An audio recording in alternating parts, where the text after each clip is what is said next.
Hello, good evening everyone. आज ITM university के CRC 1 की अपन विजिट कर रहे हैं, जिसमें एक क्रॉप के कैफेटेरिया डेवलप किया गया स्टूडेंट्स के लिए, जिसमें क्रॉप्स को आइडेंटिफाई करते हैं अपन। इसमें सबसे फर्स्ट जो पहली क्रॉप है वो है बरसीम क्रॉप। सर बोर्ड के पास में लाइए। ये है बरसीम क्रॉप जो अपन फॉडर करे चारे के रूप में उपयोग करते हैं, एज ए फॉडर यूज़ करते हैं एनिमल्स के लिए। और इसका बॉटनिकल नेम है ट्राइफोलियम अलेक्जेंड्रम। इसकी वेराइटी है जवाहर बरसीम 1। इसकी जो स्पेशलिटी है वो ये है कि इसमें प्रोटीन कंटेंट ज़्यादा रहता है और ये बहुत ज़्यादा डाइजेस्टेबल रहता है, तो एनिमल्स इसको बहुत ही चाव के साथ खाते हैं। और इसकी जो लीफ रहती है वो ट्राइफोलेट लीफ रहती है। इसमें जो लीफ है वो ट्राइफोलेट है और ये सॉइल में बायोमास ऐड करता है और ये नाइट्रोजन फिक्सेशन भी करता है, क्योंकि ये पल्स क्रॉप है, एक तरह से पल्स फॉडर है ये, ठीक है। और इसका लास्ट में अपन चाहें तो 2 से 3 कटाई के बाद में इसका सीड प्रोडक्शन भी कर सकते हैं और फार्मर्स का सीड प्रोडक्शन भी करते हैं 2 से 3 कटाई का। मल्टी टाइम कटिंग फॉडर है ये, इसको 2 से 4 बार कम से कम अपन कटिंग कर सकते हैं इजीली। नेक्स्ट क्रॉप है, पॉज करते हैं ना, नहीं तो लेंटिन, लेस क्यूलिनेरिस और लेंस एस्कुलेंटा, ये 2 इसके बॉटनिकल नेम है। इसकी वेराइटी है RVL 13-5। इसकी ये भी एक पल्स क्रॉप है और इसकी जो मॉर्फोलॉजी है वो आप ये देख सकते हैं। जितनी भी पल्स क्रॉप रहती हैं इनमें क्या रहता है, इसमें ब्रांचिंग कैपेसिटी रहती है ना। तो इसमें ये ब्रांचिंग हो रही है, प्राइमरी और सेकेंडरी ब्रांचिंग इसमें होती है, ठीक है। और ये क्रॉप भी क्या करती है, नाइट्रोजन फिक्सेशन करती है सॉइल में। और इसकी जो कैपेसिटी है नाइट्रोजन फिक्सेशन की वो है 25 से 30 किलोग्राम प्रति हेक्टेयर, ठीक है। तो इसको अपन जब भी फर्स्ट टाइम सोइंग करते हैं तो राइजोबियम कल्चर से इसको सीड को ट्रीट करते हैं पहले और फिर इसकी सोइंग करते हैं, ठीक है। नेक्स्ट क्रॉप,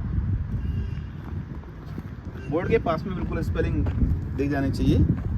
चिकपी, साइसर एरिटिनम और RBS 203 ये वेराइटी का नाम है। और चिकपी की मॉर्फोलॉजी जो है इसमें भी सेम क्या रहता है, ब्रांचिंग कैपेसिटी होती है ना।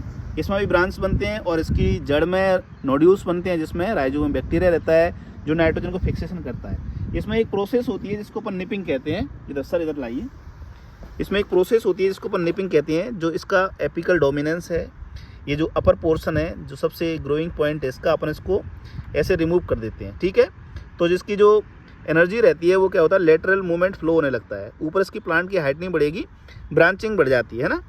और जो निपिंग की प्रोसेस रहती है वो 25 से 30 दिन के बीच में की जाती है, ठीक है, जिससे ब्रांचिंग की कैपेसिटी बढ़ जाती है। तो ये भी एक पल्स क्रॉप है जो नाइट्रोजन फिक्सेशन करती है क्रॉप में। दूसरी क्रॉप है गार्डन पी, ठीक है, पाइसम सटाइवम। और इसमें 2 टाइप रहते हैं, एक गार्डन पी रहती है और एक फील्ड पी रहती है, ठीक है। तो ये गार्डन पी है, इसको अपन कैसे आइडेंटिफाई कर सकते हैं, ये मॉर्फोलॉजी के बेसिस पे आइडेंटिफाई कर सकते हैं। इसके फ्लावर रहते हैं वाइट, इसमें वाइट फ्लावर रहते हैं पहली ये।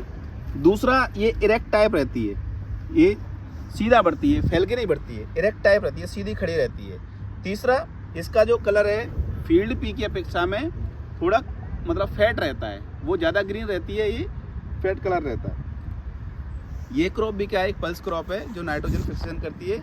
इसके लिए अपन को एक राइजोबियम बैक्टीरिया को उपचार करके बीज को बोना चाहिए, ठीक है। नेक्स्ट क्रॉप है पीजन पी।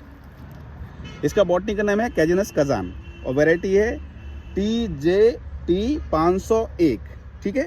अब इसके बारे में बताता हूँ मैं। इसको अपन कहते हैं बायोलॉजिकल प्लाउ। इसकी रूट्स बहुत डीप रूट जाती हैं और जितने भी न्यूट्रिएंट्स जो डीप रूटेड हैं, मॉइस्चर हो चाहे न्यूट्रिएंट्स है, उनको वो एब्जॉर्ब करती है और अपर सरफेस तक लाती है। ये भी नाइट्रोजन फिक्सेशन करने वाली क्रॉप है, क्योंकि ये पल्स क्रॉप है। और इसका ड्यूरेशन जो है 6 से 9 मंथ तक इसका ड्यूरेशन रहता है। कुछ वेराइटियाँ जो रिलीज़ हुई हैं वो 6 मंथ में भी मैच्योर्ड हो जाती है, ठीक है। नेक्स्ट क्रॉप है, ये है फील्ड पी। जैसा कि अपन ने अभी पढ़ा था, इसमें एक गार्डन पी रहती है और एक फील्ड पी रहती है ना। इसका भी नाम पाइसम सटाइवम है। इसकी वेराइटी IPFD 1012 एक वेराइटी है। और इसका जो नेचर है वो आप देखेंगे, इसकी मॉर्फोलॉजी, ये इसमें वाइट फ्लावर और रेड फ्लावर यानी पिंकिश फ्लावर दोनों रहते हैं। और ये स्प्रेडिंग नेचर रहता है इसका, ये फैल के बढ़ती है, ये फैलती है, एक ही पौधा है ये फैलेगा। और वो क्या है, सिर्फ इरेक्टिंग टाइप रहती है। और इसका जो कलर है वो डार्क ग्रीन रहता है, उसका फेड रहता है। दूसरा, इसमें जो इस टाइप का जो मॉडिफिकेशंस होता है स्टेम से, इसमें फील्ड पी में देखने के लिए मिलता है, गार्डन पी में ये कम देखने को मिलता है। ठीक है, तो ये भी एक पल्स क्रॉप है जो क्या करती है, नाइट्रोजन फिक्सेशन करती है। नेक्स्ट क्रॉप है पोटैटो, सोलेनम ट्यूबरोजम, और इसकी वैरायटी है कुफरी पुकराज, है ना। कुफरी एक जगह है हिमाचल प्रदेश में जहाँ इसका रिसर्च सेंटर है, पोटैटो रिसर्च सेंटर है। ठीक है, तो ये क्रॉप आप देख सकते हैं। इसमें एक वीडियो में अपन ने बताया था कि इसमें एक ग्रीन पिगमेंट बनता है, अगर इसके जो कंद हैं, आलू हैं, अगर वो डायरेक्ट सनलाइट के कांटेक्ट में आते हैं तो उसमें क्लोरोफिल कंटेंट पिगमेंट जनरेट होता है या सिंथेसाइज होना चालू हो जाता है, बनना चालू होता है, जिससे उसमें एक हरापन आ जाता है। वो हरापन सोलिनिन नामक पिगमेंट के कारण होता है। ठीक है, अगर इसको अपन 30 से 40 दिन के बीच में आलू को ढक देंगे तो वो डायरेक्ट सनलाइट के कांटेक्ट में नहीं आते और वो हरापन नहीं बनता है। ठीक है, तो ये आपकी पोटैटो क्रॉप है। और यहीं पर आप देखेंगे इसमें शुगर केन भी है इनिशियल स्टेज पे, आप देख सकते हैं यहाँ पे ये शुगर केन लगा हुआ है यहाँ पे। ये इसका जर्मिनेशन कम से कम 30 दिन में होता है, मिनिमम 30 डेज रहते हैं। और शुगर केन की फील्ड में अपन एक प्रैक्टिस करते हैं जिसको कहते हैं ब्लाइंड टिलेज, उसको कहते हैं ब्लाइंड टिलेज। मतलब उसके जो सेट्स रहते हैं, सेट्स को लगाने के बाद उसमें इरिगेशन करते हैं, इरिगेशन के 10 to 15 डेज बाद उसमें ऐसे ही अपन टिलेज करते हैं, जिससे जो वीड्स रहते हैं सरफेस पे वो सभी डिस्ट्रॉय हो जाते हैं। ठीक है, तो ब्लाइंड टिलेज अपन करते हैं इस क्रॉप में। सर आइए,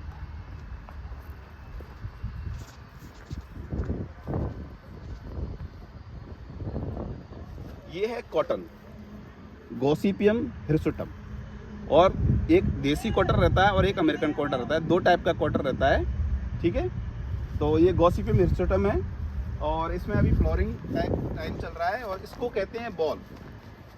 इधर आइए सर, ये है इसका बॉल, इसी में इंसेक्ट लगता है, बहुत फेमस जो नाम है इसका, पिंक बॉल वॉर्म। तो जो वॉर्म रहता है कीट उसके उसमें पिंकिश कलर का रहता है, उसमें होल कर देता है वो छेद, और इसमें जो भी फ्लावर्स और कॉटन बनता है उसको पूरा डिस्ट्रॉय कर देता है। ठीक है, तो वो है पिंक बॉल वॉर्म, और यही इसका फल है और यहीं से इसका कॉटन बनना स्टार्ट होता है। इसमें एक हाथ कॉटन लगा होगा तो देख सकते हैं सर, इधर आइए, ये देखिए ये बॉल है और ये मैच्योर्ड हो गया है। तो ये कॉटन आप देख सकते हैं, ये वाइटिस, इसी में इसका सीड रहता है और ये कॉटन है। ठीक है सर, नेक्स्ट सर इसमें ये वाली क्रॉप है थोड़ा क्लोज, इसमें से इसकी स्पेलिंग भी समझ में आएगी स्टूडेंट्स को। ये है मेज, जिया मेज। मेज को कई से टाइप से क्लासीफाई किया गया है, जिसमें डेंट कॉर्न है ना, और पॉपकॉर्न वाली एक वैरायटी है, बेबी कॉर्न है। इस तरह से इसमें इसकी कई कम से कम 7 टाइप से इसको क्लासीफाई किया गया है मेज को। पर ये कॉमन मेज है जिसको अपन ग्रेन के रूप में यूज़ करते हैं। अगर जो जिसके पॉपकॉर्न्स बनते हैं वो अलग वैरायटी है, बेबी कॉर्न के रूप में यूज़ करते हैं वो अलग वैरायटी है, अलग अलग स्पीसीज़ हैं। तो ये एक सीरियल क्रॉप है, इसमें कई प्रकार की रूट्स बनती हैं। इसमें 2 पोर्शन मेजरली इंपॉर्टेंट होते हैं, एक टेसल बनता है, इसमें फ्लावर आते हैं मेल फ्लावर, एक रहता है सिल्क जिसमें फीमेल फ्लावर रहते हैं, जिसको कॉब कहते हैं। इसकी कॉब में ही इसके दाने बनते हैं, बड़ी स्टेज पे आके ऐसा अपन देखने को मिलेगा इसमें।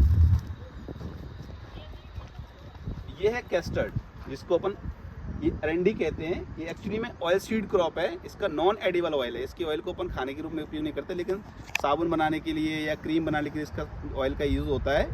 और ये एक तरह से ट्री है ना, ये क्रॉप की तरह नहीं है पर ये ट्री की तरह है, श्रब्स है ना। तो ये है आपका कैस्टर्ड। नेक्स्ट है शुगर बीट, इसका बॉटनी करने में बीटा बल्गेरिस।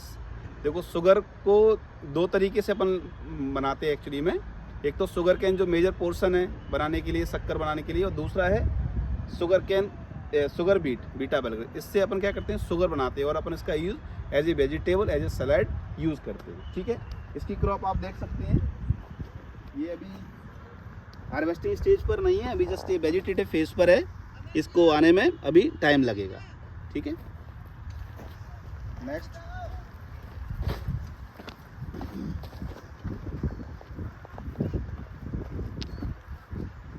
ये है इंडियन मस्टर्ड, ब्रिस्का जंसिया। ठीक है, तो ये अब इसको आइडेंटिफाई करना बहुत इजी रहता है। इसकी लीफ ब्रॉड लीफ रहती है और इसके जो फ्लावर हैं वो बहुत येलोइश रहते हैं और इसमें जो इंसेक्ट लगता है वो बहुत मेजर डैमेज करता है इसको, उसको एफिड कहते हैं, है ना, माहू है वो, जो इसके फ्लावर या इसकी जो टेंडर पार्ट्स रहते हैं उसके आसपास को पूरा के पूरा जो बहुत बंच सा बना लेते हैं, वो इसका पूरा सेप को कवर कर लेते हैं, है ना, रस चूस लेते हैं और पूरा पौधा डैमेज हो जाता है। ठीक है, नेक्स्ट क्रॉप है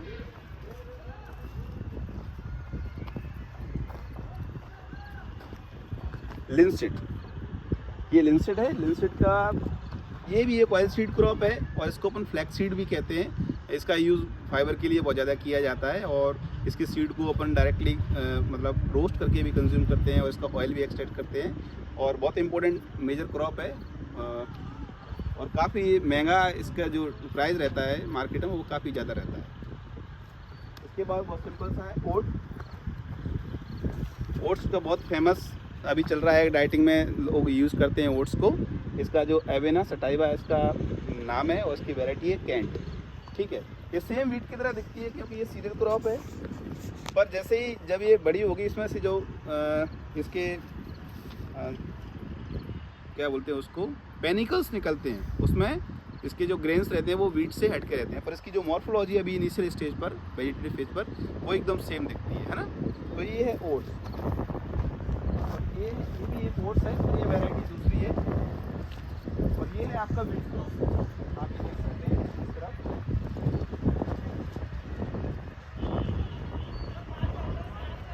ये वीट क्रॉप है। प्रेटिकम एस्टिवम इसका बॉटनिकल नेम है और ये ओट्स से डिफरेंस इसलिए है कि वो बहुत मतलब स्प्रीडिंग टाइप नेचर है उसका बढ़ने का और ये इसका इरेक्ट टाइप नेचर है ना। तो इसमें अभी इतने टलर्स नहीं है, उसको इनिशियल स्टेज पे काफ़ी सारे टलर्स थे। तो ये क्रॉप कैफेटेरिया में डिफरेंट क्रॉप्स का आइडेंटिफिकेशन है। Thank you.